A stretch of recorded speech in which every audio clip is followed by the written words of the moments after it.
Bonjour à toutes et bienvenue sur la première vidéo du réseau Women, donc Women Initiators Network.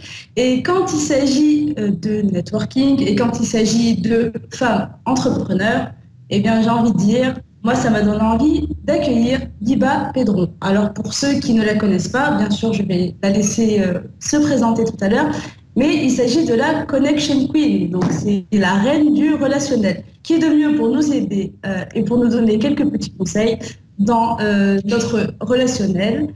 Bonjour Biba et merci d'être avec nous. Bonjour et bien enchantée, c'est un plaisir. Merci, le plaisir est partagé. C'est un honneur pour nous de vous recevoir. Et pourriez-vous déjà, s'il vous plaît, vous présenter pour celles qui ne vous connaissent pas? Voilà. Donc comme vous avez dit, je m'appelle Biba Pedron, donc je suis française, je vis aux États-Unis depuis une dizaine d'années. Et en fait, j'ai toujours eu un rêve de venir m'installer aux États-Unis depuis toute petite, donc ça n'a pas été simple, c'est passé par beaucoup d'obstacles, mais j'ai finalement réussi. Et en fait, pour pouvoir venir m'installer aux États-Unis, j'ai commencé en 98, en 1998 en fait, un jour où j'en ai vraiment marre. J'ai quitté mon emploi en France, j'étais responsable des ventes dans une société de fourniture de bureaux. J'ai lâché mon emploi un vendredi soir pour démarrer mon activité en tant qu'indépendante le lundi matin. Waouh. Et la raison pour laquelle j'ai fait ça, c'est parce que, bon, à cette époque-là, je voyageais déjà beaucoup entre la France et les États-Unis. Donc, chaque fois qu'il y avait des vacances, j'essayais d'en profiter. Et que là, il s'était trouvé à un moment donné que mon employeur n'avait pas voulu me laisser partir. Enfin, ne voulait pas me laisser partir, parce que comme je suis têtue, j'ai réussi à partir quand même. Et que ce jour-là, je me suis dit qu'effectivement, il n'y aurait plus jamais personne pour venir me dire ce que j'avais le droit de faire ou de ne pas faire. Donc j'ai voulu monter une activité qui me permettait de pouvoir le faire de partout où j'allais me trouver en fait. Donc à l'époque, sincèrement, donc comme j'étais responsable des ventes et j'avais été commerciale toute ma vie, je ne savais pas bien quoi faire, ce que je pourrais faire, ce que je pourrais mettre en place. Et à l'époque, c'était le, c'était le lancement des télésecrétaires. Donc je me suis dit que ça allait peut-être pas être très compliqué et qu'en plus j'avais juste besoin d'un téléphone, d'un ordinateur et internet et j'allais pouvoir faire ça de partout où je me trouvais en fait. Et c'est comme ça que j'ai décidé de me lancer. Très vite l'activité s'est transformée en fait en télémarketing, mais surtout ça m'a permis moi de pouvoir à ce moment-là voyager comme je le souhaitais et de pouvoir justement le, de pouvoir justement voyager et aller m'installer aux États-Unis. Parcours excellent, excellent. Donc là, je vois que derrière tout ça, il y a pas mal de, on va dire, vous avez dû affronter, comme vous l'aviez dit, pas mal d'obstacles. Et justement, en fait, vous êtes une woman dans toute sa splendeur, si je puis me permettre. Donc, vous vous êtes spécialisée dans le networking. Alors, comment ça s'est fait?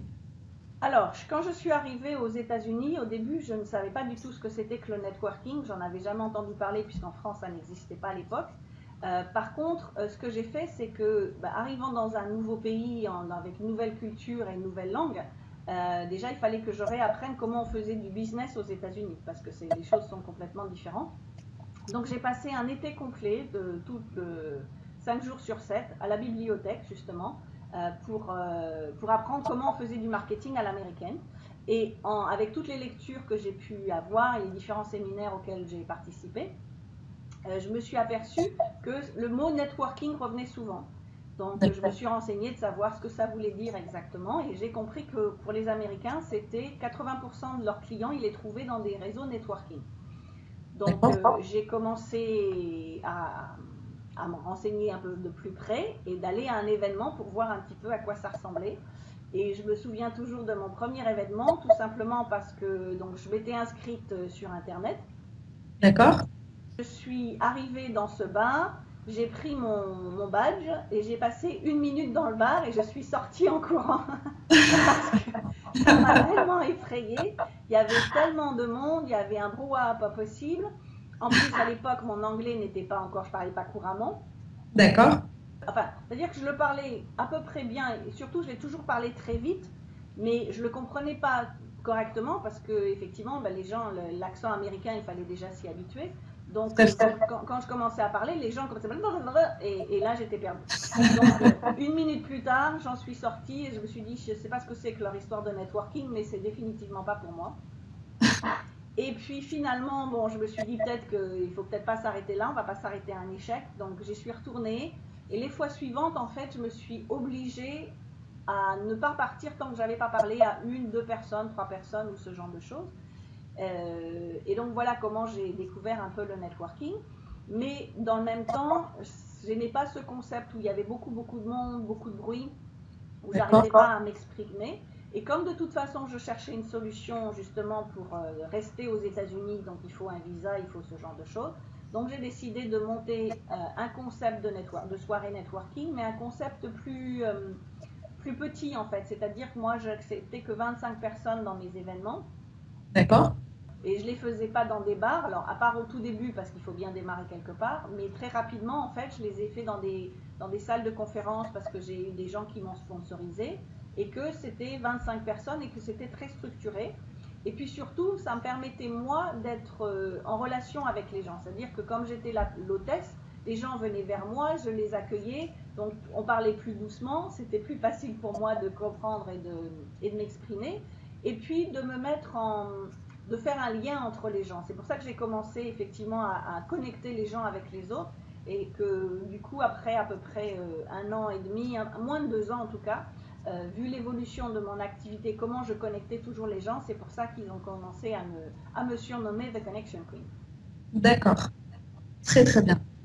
Alors, puisque là, on est sûr maintenant d'avoir affaire à une experte en networking, à quoi sert le networking? Parce qu'en fait, en Tunisie, c'est assez particulier. C'est un petit peu, j'imagine, ce que vous aviez dû trouver en France. En fait, ici, on est vraiment dans les prémices du networking. On fait des tentatives via LinkedIn, via Deo, etc., mais sans vraiment savoir à quoi sert le networking. Pourquoi faut-il networker, justement? Alors, le networking, il y a différentes choses. C'est-à-dire que beaucoup de gens considèrent que le networking, c'est essentiellement quand on va à une soirée networking et que c'est l'acte d'être à la soirée qu'on appelle du networking. En fait, le networking, c'est même si vous rencontrez quelqu'un dans la rue, vous faites la queue au cinéma ou quoi que ce soit, vous commencez à parler business et vous commencez à échanger à ce niveau-là, c'est déjà du networking. Donc, c'est pas seulement dans un lieu précis. Et le networking, c'est tout simplement se présenter aux gens, à titre professionnel bien sûr, se présenter aux gens, expliquer ce que l'on fait, et puis en échange de savoir ce que les gens font bien sûr, et surtout de pouvoir communiquer ensuite. Donc c'est pour ça que moi quand je suis arrivée aux États-Unis, il n'y avait pas les réseaux sociaux comme c'est aujourd'hui, donc on le faisait uniquement au travers des soirées. Mais les réseaux sociaux, c'est le même concept, c'est-à-dire qu'on rencontre des gens, et le but, c'est pas simplement de devenir fan ou de devenir ami, et puis pour dire, voilà, moi j'ai 10 000 fans sur ma page et qu'il ne se passe rien. Le networking, c'est vraiment le but qu'il y ait un suivi derrière, pour que grâce à ce suivi-là, en fait, on se présente, on échange avec les autres personnes, on trouve des clients potentiels, ou on échange avec des gens qui peut-être ne vont jamais devenir nos clients, mais qui vont nous envoyer des clients. Donc c'est ça en fait le concept du networking, c'est comment on échange avec les autres, que ce soit lors d'une soirée, que ce soit on fait la queue quelque part ou n'importe où on se trouve, ou sur les réseaux sociaux. C'est ça l'acte de networking en fait. Très bien. Et donc, là, vous nous avez aussi parlé donc, des différents moyens de networker. Il y a, comme vous l'aviez dit, donc, il y a des soirées networking.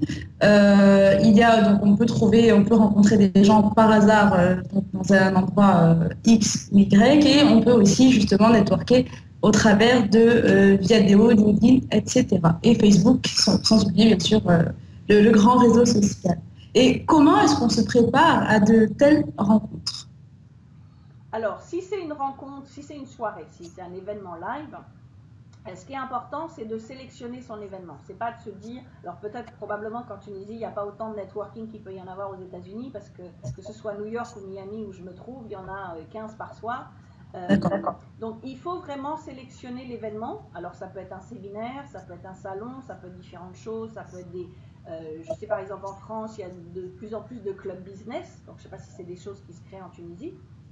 Pas ou l'organisation que vous êtes en train de mettre en place, effectivement. Donc ce qu'il faut, c'est vraiment déjà regarder ce que fait l'organisation et quelle est la cible de l'organisation. Parce que le but, c'est pas de se dire j'y vais pour aller dire bonjour et boire un verre, c'est vraiment de se dire je vais rencontrer ma cible. Donc quels sont les gens qui sont présents? Est-ce qu'il y a un intérêt à venir? Dans votre organisation à vous, visiblement, vous ciblez essentiellement des femmes entrepreneurs.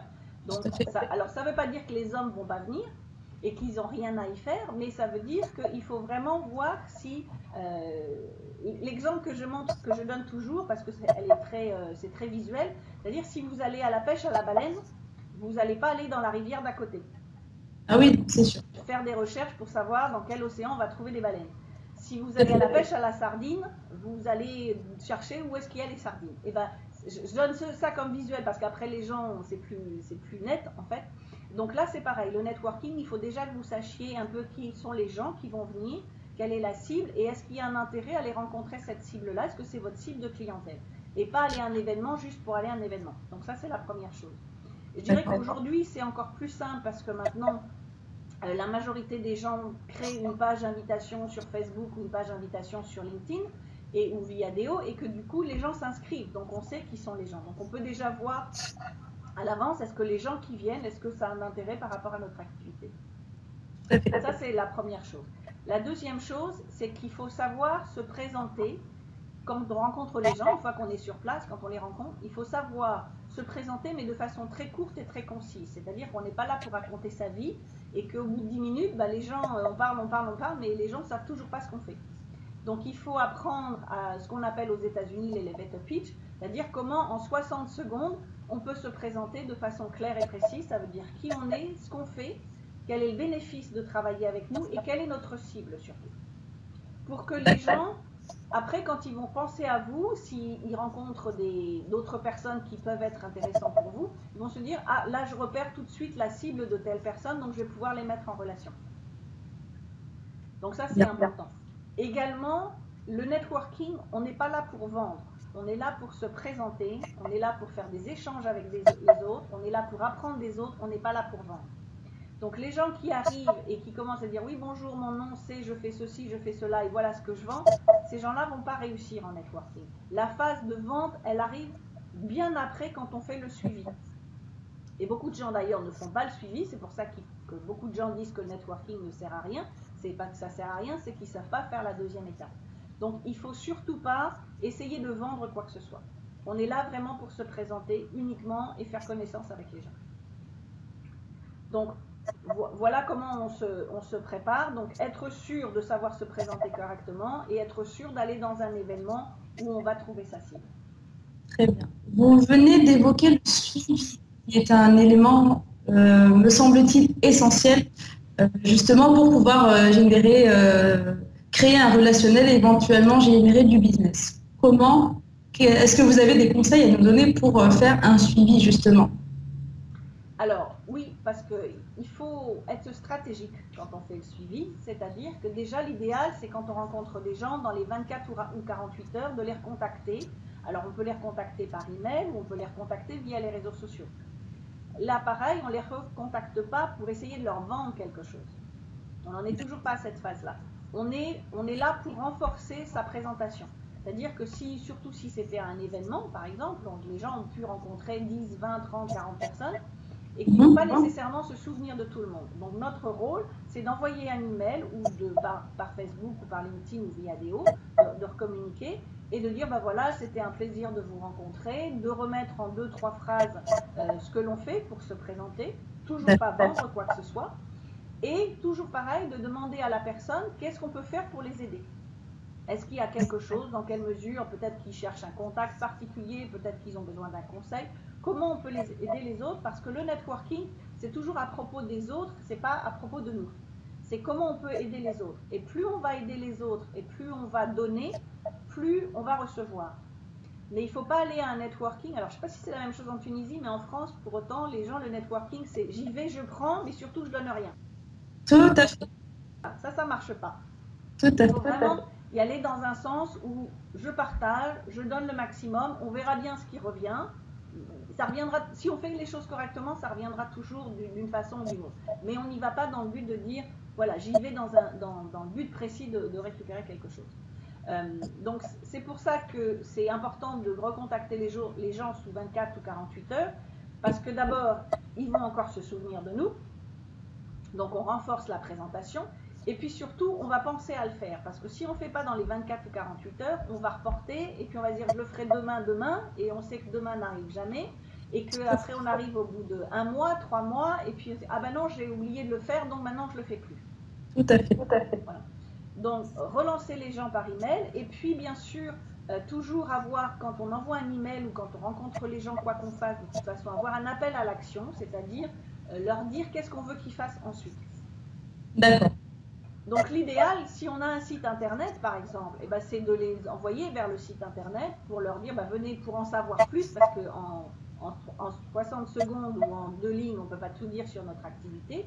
Pour en découvrir plus, voir comment je peux aider les gens, voir ce que je fais, venez sur mon site internet. Et puis si le site internet ou le blog est fait correctement, on a normalement une offre qui fait que les gens vont être intéressés par l'offre gratuite et ils vont mettre leur nom et leur adresse email.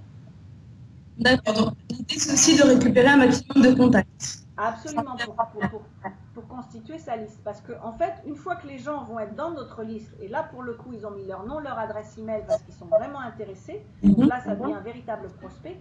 Là, à partir de là, on va pouvoir commencer la phase de vente dans les emails qu'on va pouvoir envoyer. Alors on ne va pas faire de la vente en permanence, de la vente massive, mais on va intercaler des emails d'information avec des articles, avec des vidéos, mais également c'est là où on va commencer à pouvoir proposer ces produits.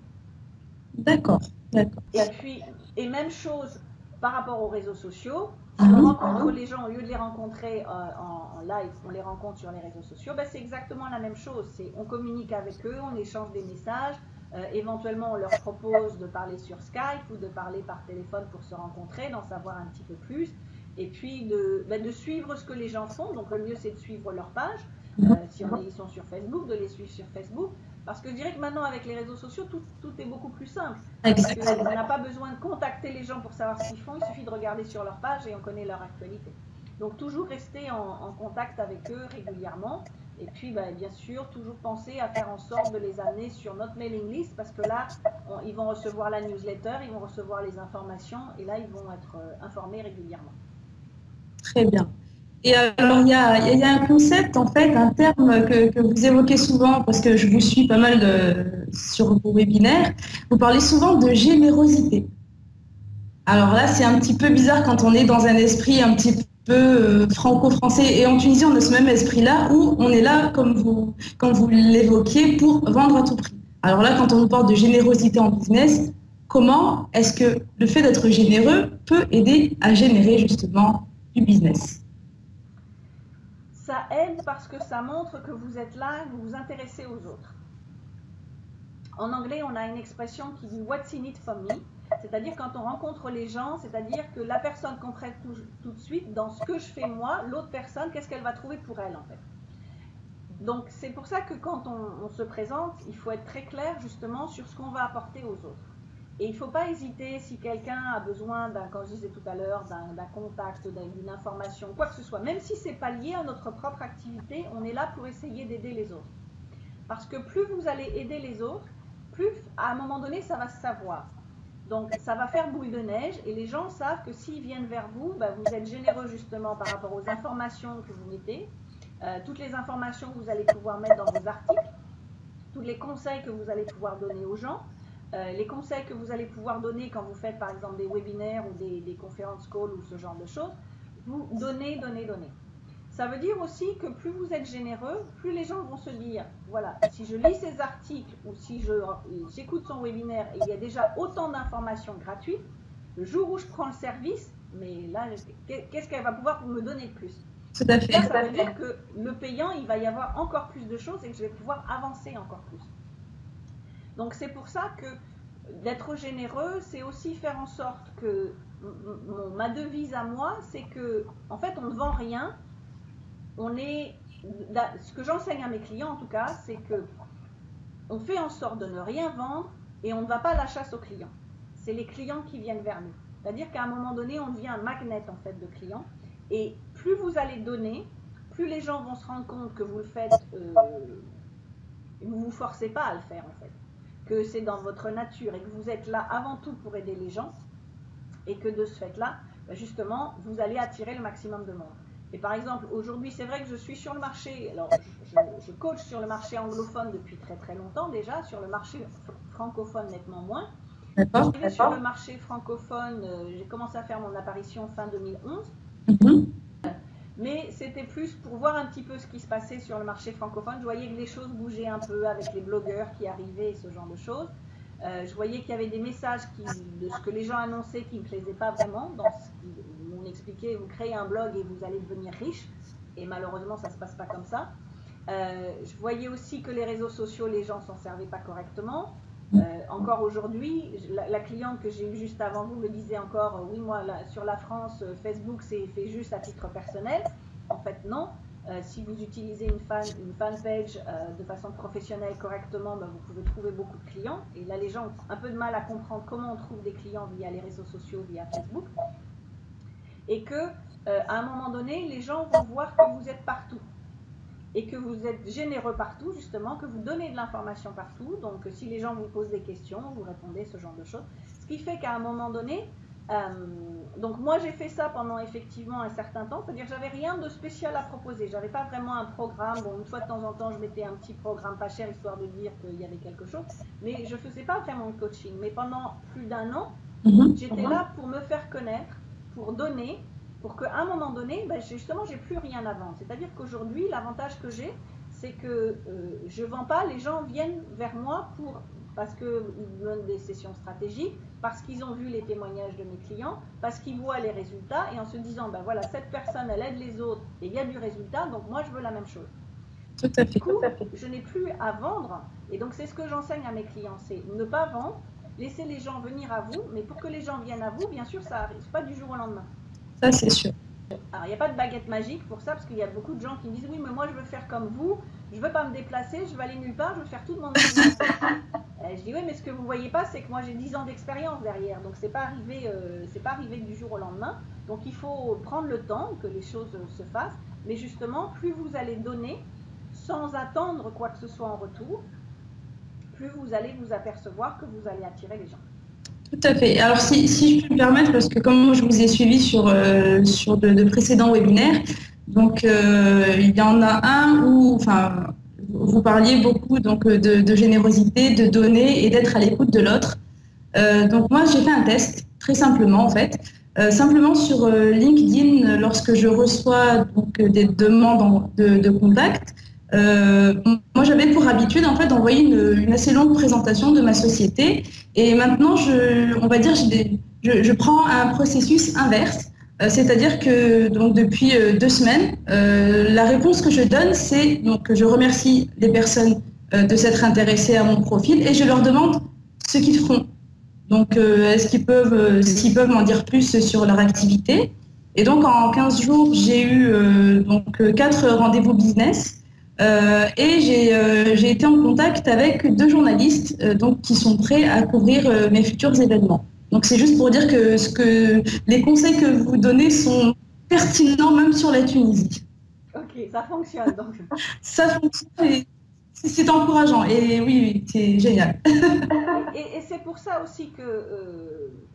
alors, quelque part, je dirais que j'ai l'avantage parce que la mentalité anglophone et aux États-Unis, les choses se font différemment, mais c'est pour ça qu'il faut changer toute cette mentalité francophone qui est je suis là pour vendre, je suis là pour prendre, et que les gens n'arrivent pas et se disent bah, pourquoi je fais plein de choses, j'essaie de vendre à tout le monde et j'arrive pas, il ne se passe rien, j'arrive pas à convertir.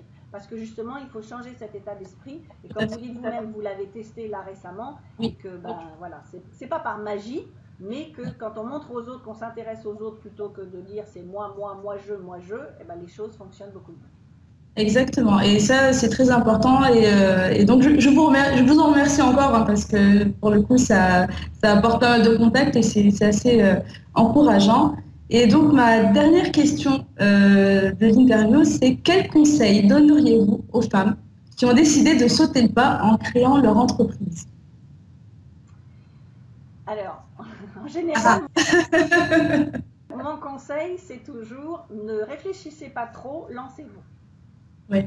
Alors, c'est vrai que je vais peut-être pas donner le conseil que moi j'ai fait en 98 de lâcher son job un vendredi soir pour se lancer un lundi matin, parce que la situation économique n'est définitivement pas la même en ce moment dans le monde, donc ce serait pas raisonnable. Mais ce qui est sûr, c'est que de ne pas réfléchir de trop. C'est-à-dire beaucoup de gens se disent, alors je vais lancer un projet, mais je vais y penser avant. Donc ils y pensent pendant des mois. Et puis je vais attendre que mon site soit prêt. Et puis je vais attendre que ceci soit prêt. Et je vais attendre d'avoir écrit mon livre. Et en fait, ils passent leur temps à attendre. Et 6 mois, 9 mois, un an plus tard, il ne se passe toujours rien. Donc pareil, aux États-Unis, on a une expression qui est good is good enough. Ça veut dire que bon, c'est suffisant. C'est-à-dire qu'on démarre avec quelque chose, même si ce n'est pas parfait, même si on a un blog et que tout n'est pas dessus, qu'on n'a pas toutes les pages, qu'on n'a pas rempli tout son texte, on démarre avec quelque chose et on y va petit à petit. Mais le plus important, c'est de passer à l'action. Donc il faut arrêter de réfléchir, passer à l'action et faire des actions petit à petit, parce qu'on n'a pas, je dis toujours qu'on n'a pas besoin, on mange pas un éléphant en une fois, donc on va manger par petites bouchées. Donc c'est pareil, quand on monte un business, on y va petit à petit, on fait étape par étape. En revanche, ce qui est sûr, c'est il faut être constant dans ce qu'on fait. C'est-à-dire qu'à partir du moment où on décide de démarrer, on est sérieux et on y va. Donc si on décide de lancer un blog et qu'on a décidé d'écrire un article par semaine, c'est un article par semaine, c'est pas une fois de temps en temps. Si on a décidé de lancer une newsletter et qu'on décide que c'est 2 fois par mois, c'est effectivement 2 fois par mois et pas juste quand on y pense et quand on a le temps.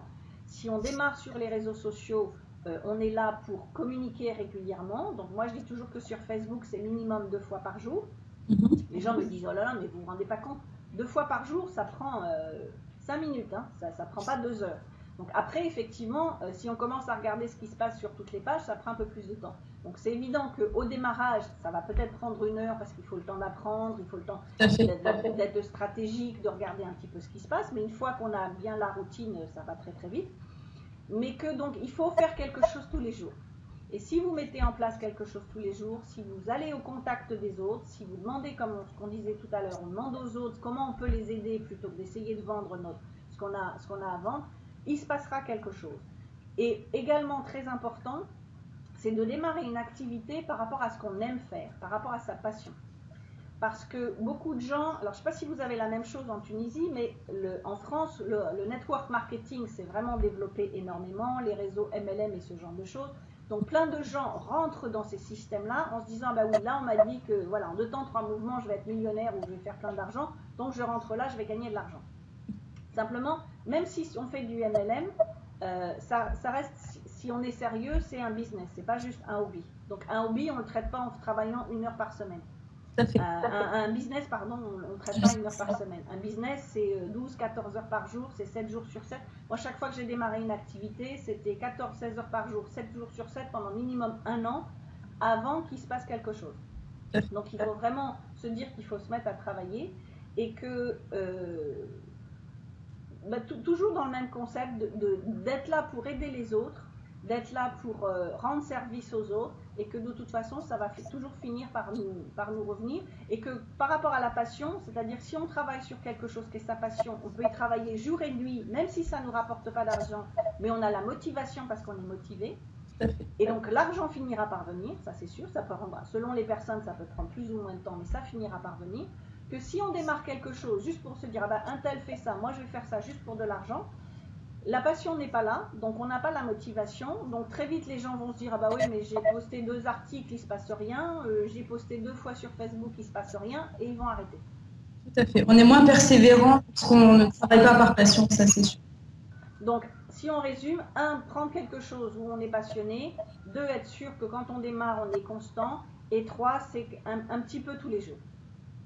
Et là il n'y a pas de raison que ça ne fonctionne pas. Très bien, alors merci infiniment de vous être rendu disponible pour nous. J'espère qu'un maximum de women entendront cette interview qui est, je pense, très intéressante et qui peut donner des pistes à chaque personne. Donc, vous pouvez retrouver Biba Pedron sur son blog. Je vous laisse donner l'adresse URL, Biba. Voilà, c'est bibapedron.com tout simplement. Donc, c'est voilà.